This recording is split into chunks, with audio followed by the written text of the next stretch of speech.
A decade after publishing Seven Habits of Highly Effective People, the author Stephen Covey has come up with yet another book, Living the Seven Habits, Stories of Hope and Inspiration. Now, I got this book from library and I really enjoyed reading it, and I just thought of sharing it with you. This book contains a collection of stories from different people, how they have used those seven habits into their life and brought a transformation, a change within themselves as well as in the community.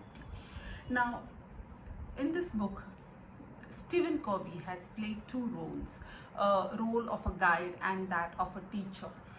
He gives a brief introduction for every story, wherein what to look for within that and what is the significance of the story. He tells us right in the beginning of it, and the story ends with a postscript wherein he emphasizes a point so that we build our understanding around it.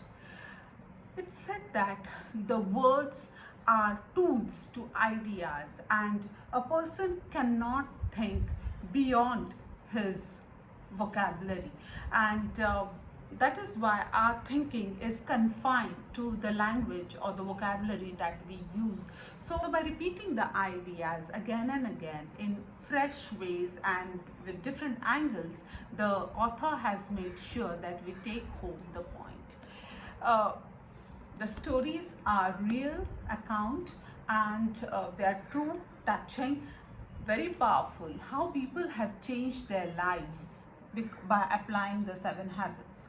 Out of the many stories, I liked few and I would definitely want to share them with you. A story of a girl and her father. On their way to their granny's house, the father thinks of building emotional bank account, and he starts playing a game with his daughter. I feel good about you because, and that game makes them to observe each other's life, and that creates a good bond between the two. Then there is also another story of the father and the son, how the father presses the pause button, bends low, comes to the eye level of his son and listens to him empathetically, and restrains himself from the impulse of reacting, and because of which he is able to make a good connection with his son. Then there is again a story of a teacher, how that teacher made the seven habits a core in her teaching, and how she trained the students in the language of proactivity, how she trained her students in the language of emotional bank account and all the positive behaviors, and because of which the children were consciously effective and independent rather than depending upon their teacher for every now and then. Now, there are many learnings and takeaways from this book. I have found 5 and I want to share them with you. The first one, in this competitive world, it is very essential for us to know the definition of win and lose. If winning is beating someone, then all your behavior, your attitude will stem from there. If winning is equal participation, having a lot of fun and learning, then all your behavior is going to stem from there. So you have got to identify the definition of winning for yourself.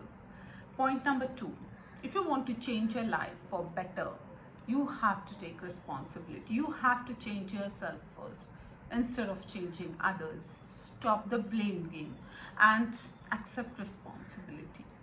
Point number 3, true synergy happens when the whole is greater than the sum of its part.